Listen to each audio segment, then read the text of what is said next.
3 weeks in, and that is probably so far my favorite AEW Dynamite episode. It was absolutely spectacular. My boys, welcome to another AEW full show review. It's your boy Holguin. I know I'm wearing shades. It looks corny, but your boy has a massive headache and the spotlight is bugging me. It's just a one-time thing. I want the headache to go away and I don't want the light directly in my eyeball, so I'm wearing shades for this one-time video. AEW Dynamite though, week number 3. Whew! From beginning to end, I absolutely loved this episode of AEW Dynamite. I mean, you started off with a banger and you end with an even bigger banger. This was a fantastic show.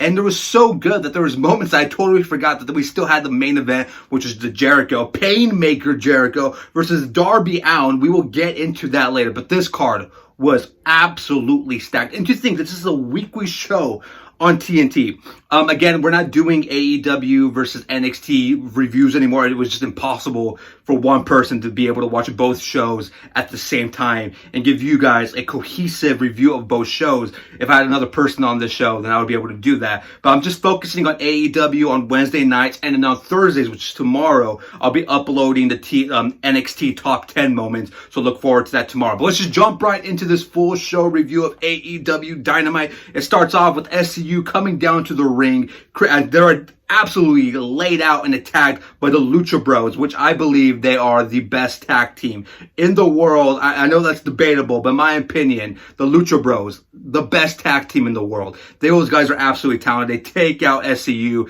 They take out Christopher Daniels.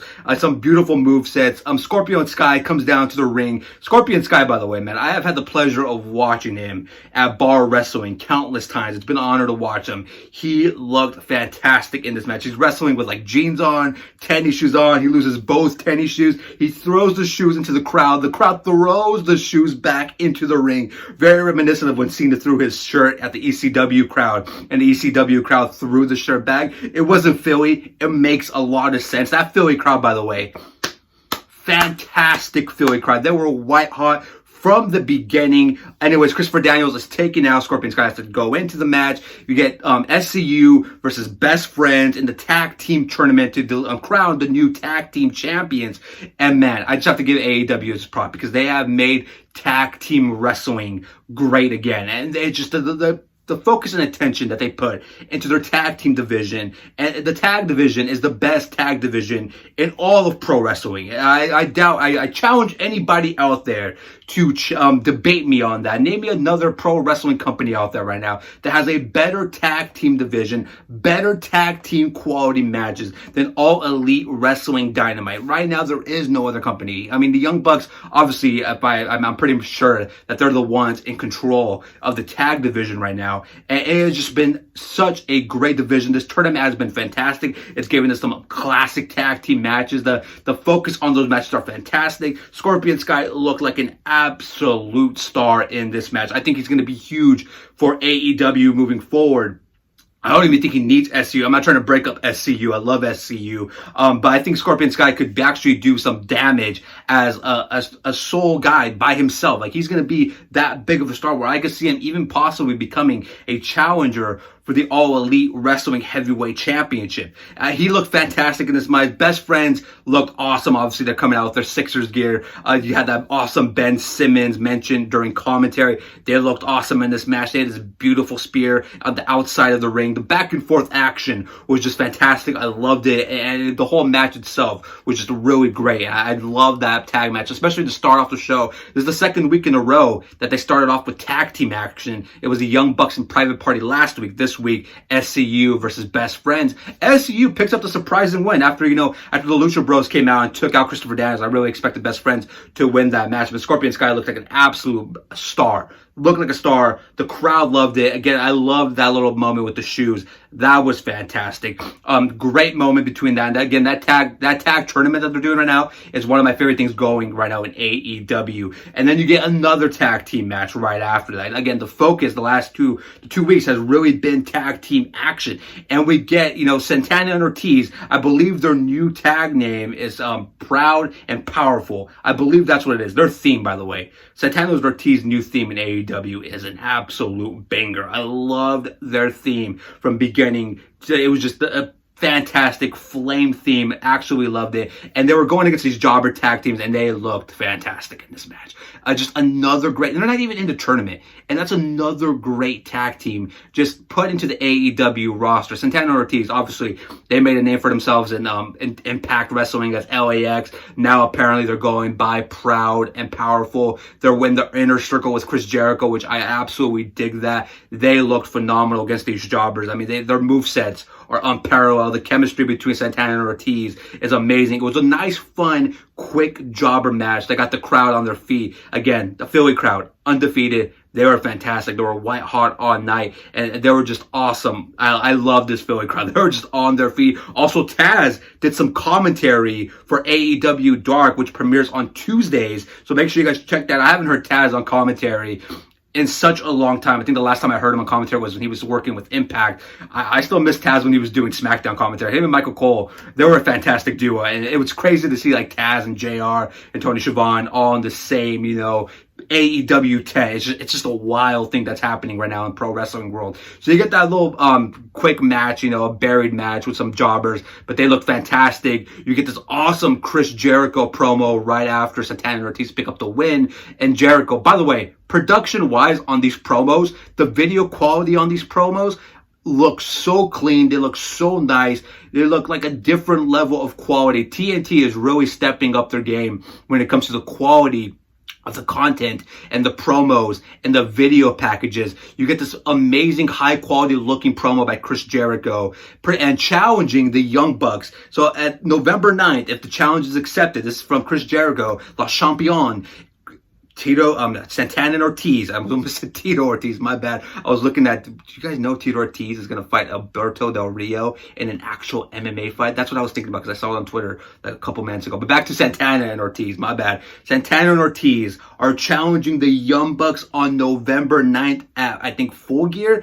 That is going to be an absolutely banger of a match. Those two tag teams, they're probably top 5 in the whole entire world in tag team division. Santana and Ortiz have always been great, always underrated, always underappreciated because they really haven't had the spotlight on them. But now that they do, I think a lot of people are going to start recognizing Santana and Ortiz as one of the best tag teams in the world. Definitely top 5 in that discussion. But again, the biggest thing I took from that Chris Jericho promo was how good the video quality looked in that. It just looked absolutely great. I loved it. I was a fan of it. It just looked pristine. It looked clean. It looked like a movie. It looked like my boy Christopher Nolan was directing it. I loved the quality of the video content that TNT and AEW is presenting to their audience because it looked absolutely fantastic.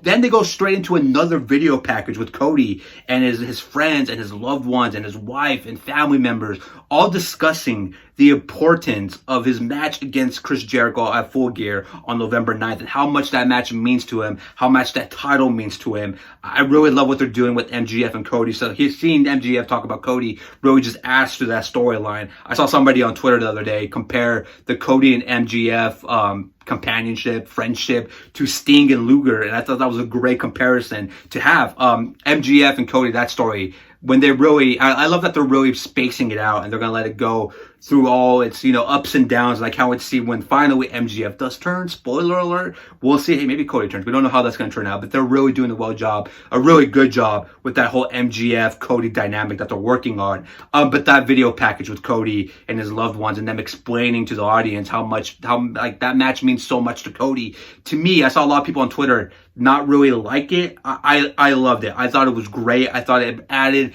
the importance to that match. It added why this match needs to happen.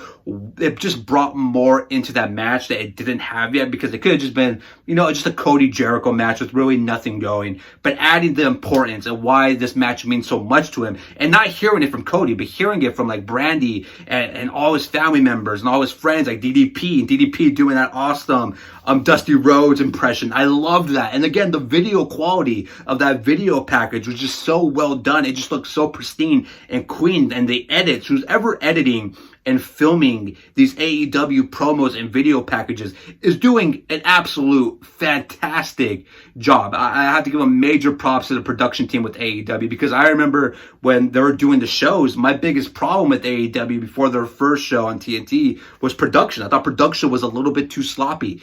they have absolutely cleaned it up since the show has started on Dynamite. Like, they have cleaned it up to a point where I am absolutely 110% impressed with what they were doing, and I love what they're doing production-wise. It looks pristine, clean, and amazing. We go from that video package to the AEW Women's Championship. Now, I know that title looks really small, and it could probably be worn and look bigger on an Oompa Loompa, but Britt Baker versus Ryu. Ryu has become an absolute star. Like, the crowd loves her. After how she won the title on the first AEW Dynamite, the crowd has just gone fully behind Ryu. She's the champion, but I think a lot of her viewer still has this underdog storyline. The crowd just loves her, and Britt Baker, obviously, Britt Baker, baby. You know, Adam Cole's baby girl. We all know that. But the match, it was sloppy, and it was probably the only down point of the night for me. Rhea was fantastic, and I don't want to shit completely on Britt Baker because she's really good. But I feel like every time I see a Britt Baker match, for whatever reason, I don't know if it's because of her or just because of what she's trying to do, this is like the third or second time that I've seen Britt Baker in a very sloppy match where the execution isn't all that great. The hits and the movesets don't look as clean as they're presented. You know, they just don't. There was just like this weird like armbar sequence 5 minutes into the match, and the crowd was hot, by the way, for this match. The crowd all in on Rhea. I think they were very excited to see her. Rhea's theme slaps. It sounds like a Street Fighter theme for whatever reason. I bet you Kenny picked that one out. But for whatever reason, again, with Britt Baker, I don't think she's a bad wrestler. I'm not trying to completely disrespect her. She is fantastic. She's a really great talent. But for whatever reason, whenever I have seen her matches personally, it just seems like a very sloppy match. And I've seen her live at Bar Wrestling, and I think that was my first wrestling event at Bar Wrestling. She was fantastic. But whenever I see her on TV, the matches don't come off as good. I don't know if other people had that problem, but for whatever reason, the beginning of the match, the first 10 minutes, were just very sloppy. They were all over the place. They had this weird armbar sequence where they were both just kind of just grappling, but not really doing anything. They were just like hugging and trying to find each other's movesets, and it looked weird on the TV. I don't know how it looked live in person in Philly, but on the TV, for me at least, it didn't look right. The movesets in the match continued, and it looked kind of awkward in a way. I think that's the best word. The movesets looked awkward and sloppy. Rhea, of course, picks up the win over Britt Baker. Rhea is going to be a star on this company, and she already is. I think she's the top female in AEW right now, hands down. I think they're doing a fantastic job building her up. Her movesets are fantastic. Her end of the bargain when it comes to her wrestling is just, I love it. She's just a perfect wrestler right now. Britt Baker, I think, she got her title match. We'll see what's next. I think AEW's women's division needs a little bit more pieces here and there. I think they need to focus on other women, not just the ones they have been so far, because Penelope Ford, I would love to see her get some action as well. And I know we've seen her in tag team matches in AEW Dark, but I think in the long run, you got Awesome Kong as well. I wonder when they're going to use her in any significance moving down the line. I mean, Awesome Kong versus Ryu would be 100% David versus Goliath. I mean, I know they tried to sell that in the first AEW Dynamite, and it worked really well. This will be even a more, like, a bigger mountain to climb for Ryu. I think that's something they should look for, and I think they will do it going down the line now that Britt Baker has lost her match. And again, I'm not completely crapping on that match completely. I just thought that match was just a little bit too sloppy, just for my taste. It just a little bit too sloppy, but altogether it was great. After that, more tag team matches. Again, the last 2 weeks of AEW Dynamite has focused primarily on tag team action. And Luchasaurus had a hamstring injury. He couldn't participate in this match. So you had the Lucha Bros versus Jungle Boy and Marco Stunt in this match. MVP of this match, and honestly, I might say he was MVP of the night, Marco Stunt. I'm not even a big Marco Stunt fan, and that's, he's small. But I'm not even a huge Marco Stunt fan. I never have. But props, because my boy, he took some damage, he sold his ass off, and he had some movesets in this match, my boy, that had this crowd on fire. The Lucha Bros were just manhandling Marco Stunt in this match. It was fantastic back and forth. Obviously, all four of these men are uber talented, uber athletic. They do have these movesets that, you're scared that they might botch, but they just hit it in such a pristine, clean way. I'm using that word pristine a lot, my bad. But it was a fantastic back and forth. Marco Stunt, though, in my opinion, he was the MVP of the night because he was just going back and forth. Hitting these movesets to somebody in that size is just insane to see. The match was fantastic. Obviously, the Lucha Brothers go over because assuming that the finale of the finals of the tag team division is going to be the Lucha Brothers versus Private Party. And I would love to see Private Party end up winning it. But it's going to be interesting to see how they pull this off moving forward. Because, I mean, man, the Lucha Brothers looked fantastic in this match. But Jungle Boy and Marco Stunt looked just as well. Like, they didn't get buried completely, but Marco Stunt was just fantastic. The back and forth action that he was able to display in this match was awesome. I loved it. I think he looked great in this match altogether. He was the MVP for me, not just for that match, but for this night. Lucha Brothers, you know what you're going to get from them. You know, they're going to go out there. Pentagon, one of my all-time favorite wrestlers. He's probably in my top 5 favorite wrestlers now. Pentagon, that dude is fantastic. Ray Phoenix is fantastic. In my opinion, the Lucha Brothers are the best tag team in the world. If anybody has a different opinion on that, I would love for you to share that in the comment section. Fun little tournament match. It was probably just really great. Back and forth action, which what you expected from all these guys, because that's what they bring to the table. Lucha Brothers, they advance further into the tournament. They are in the final 4 of the AEW Tag Team Championship tournament, which is going to extend to next week, and next week's card is stacked. Right after that, more tag team action. A match that was highly anticipated. A match that actually, for a second, it was like around 6-12. And I thought it was the main event because Kenny Omega and Hangman versus Pac and Moxley. Obviously, the story is there. The history is there. Seeing, you know, Pac and Hangman had that great chemistry. But seeing Pac and Moxley tag team together, it was kind of funny. I liked it. I really enjoyed all that stuff going on there. Fantastic match. The match was all over the place. The ref really showed a lot of character in this match, which I enjoyed that. The ref was all over the place. The one thing with AEW is they really blur the lines when it comes to the rules and DQ finishes. Obviously, they give the ref the full power to do whatever he wants. That's something that they're taking from New Japan. But I can understand why some fans get confused. You know, at one point in this match, Moxley comes out with the barbed wire bat. Kenny comes out with a barbed wire broom. The ref really doesn't say anything but jump out of the ring and walk away. And these two go at it. Pac comes in there, interferes, stop Moxley. Moxley gives him the double finger, the double bird, hits his finisher, which I don't want to call it the Dirty Deeds. I forget what it's called, what they're calling it on AEW. Every time he hits the finisher, it feels like they don't really mention what it's called, or I'm just not listening correctly. Somebody in the comment section, let me know what Moxley's finisher is now called. But he hits the finisher on Pac. Pac gets absolutely laid out by Hangman and Kenny. I really enjoyed the finish of that tag match more than the actual match itself because the finish was fantastic. And they're really getting personal with the whole Kenny and Moxley match. Kenny looked fantastic. Finally, Kenny looked like the queener in this match, 100%. He got his movesets in. He looked like New Japan Kenny Omega, which is something we haven't been seeing for him the last couple of months in joining AEW. But he really did look like the full cleaner Kenny Omega in this tag match, hitting multiple V-triggers. He just looked absolutely fantastic. Pac getting laid out. Moxley just leaving the ring was hilarious. And they announced during this show that next week, Pac versus Moxley. That is going to be an absolutely stellar match. Must watch TV 100%. We go into the main event, which after all this amazing stuff has already happened, I completely forget how amazing this main event was like planned. Darby Allin versus Chris Jericho, the Painmaker, which we've seen in New Japan, which I love that Jericho is able to bring that character out whenever he cares or whenever he wants to. The GOAT Chris Jericho as the Painmaker with the makeup. It looked awesome. This match, though, couple of things that I noticed in this match that I had a problem with, and a lot of people had a problem with. Obviously, they're kind of selling this as a Philly street fight, Philadelphia, ECW type of crowd. They had Taz there. They're really building up this whole street fight angle. Darby Allin, that dude's one crazy mofo. Who knows what this dude's going to do? A lot of rope breaks in this match, and to the point where the crowd was even chanting, you know, this is a street fight. This is a street fight. And I agree with the crowd, you know. A street fight, in my opinion, I don't think rope breaks should be applied. Even though, yes, I get it. One of Chris Jericho's finishers is the Walls of Jericho, which he got in there a couple of more times. The match was good. A lot of those things were awesome. The crowd obviously wanted more chaos. They wanted more chair shots. They wanted tables. It was a Philly crowd to be expected. But all in all together, the match was fine to me. I think Darby Allin looked like a star. He went super over even in defeat. He looked great. He had some awesome movesets in this match. The dude's just absolutely talented. I believe he's 26 years old or 24 years old. One of those two ages, but he's super young, super talented. Should probably start wearing some knee pads because he takes so much damages in his knee. Just the dude is just like, he flies everywhere. He's super talented. He's a great wrestler. He was able to he really carried that match for me, in my opinion.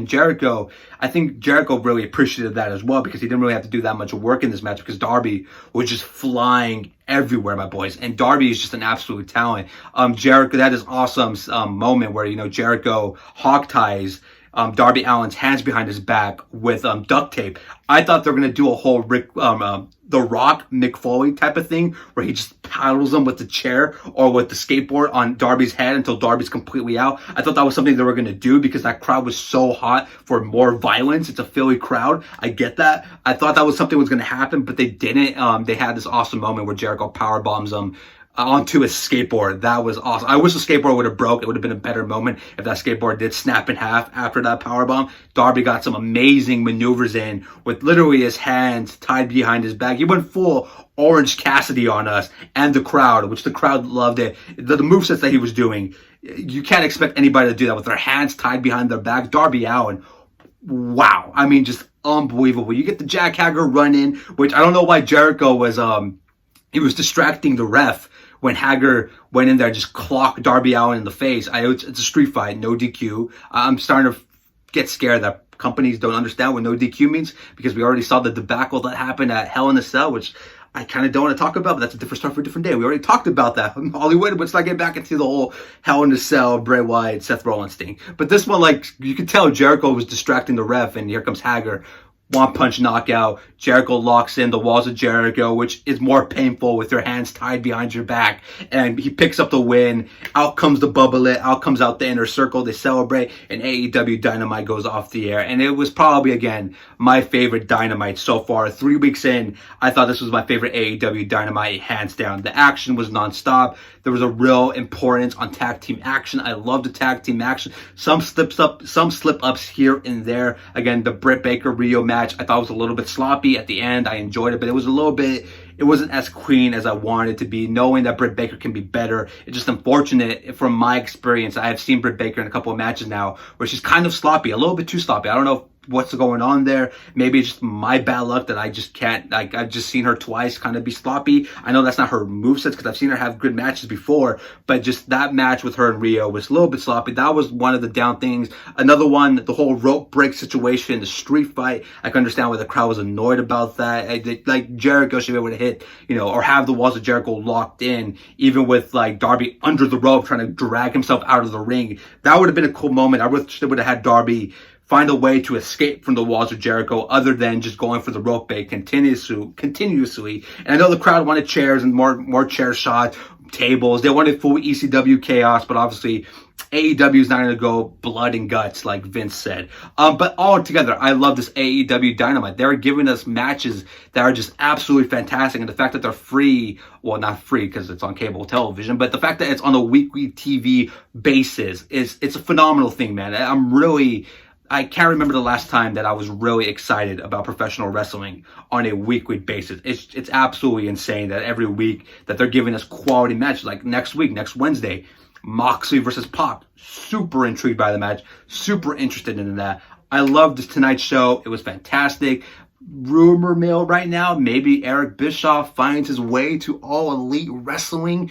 There's some rumors out there now that Vince McMahon, and it's kind of confirmed that Vince fired Eric Bischoff due to the ratings from the last couple weeks on SmackDown, which Vince really thinks that Eric Bischoff is to blame because of the last couple of weeks SmackDown's ratings. I mean, I love Bruce Pritchard, but good luck with that. I highly doubt Bruce Pritchard's going to help the ratings in that department. It's just ratings are always going to be bad on Friday nights. Not bad, and they've been good. I don't understand why Bischoff was really fired, because I highly doubt it's because of ratings. Ratings for SmackDown the last 2 weeks have been really good.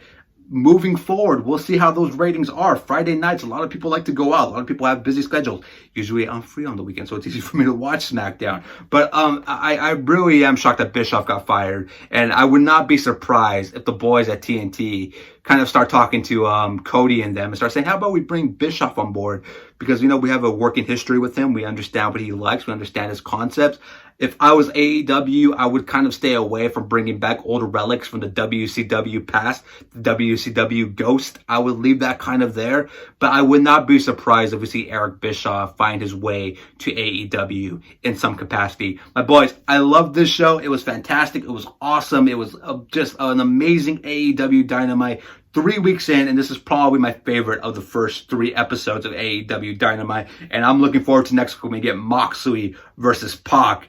I mean, we've seen it before when Neville challenged Dean Ambrose for the United States title. I forget what pay-per-view that was, but it's just funny to see that these two guys are going to probably main event next week, and that's going to be absolutely fantastic. Production, huge thumbs up. Video quality, huge thumbs up. Commentary, loved it. I know JR was saying Darby Allin was 22 years old. He's actually like 24, 26. That was kind of a miscup. But I liked commentary. I can't wait to see what Taz did for AEW Dark. But my boys, if you like this video, slap that thumb. Subscribe and join the Hollywood Quick. Let me know in the comment sections, what did you think of AEW Dynamite? If you watched NXT instead, let me know what you thought of NXT. There's going to be a reaction to NXT Top 10 Moments tomorrow morning. Keep your eyes peeled for that. Again, I'm not wearing the shades because I think, I'm not wearing shades for any other reason than your boy's head hurts. Spotlight is super bright, and the shades just work for whatever reason. But boys, I will see you guys tomorrow for the NXT Top 10 Moments reaction. Comment down below. Let me know what you thought about tonight's wrestling, because in my opinion,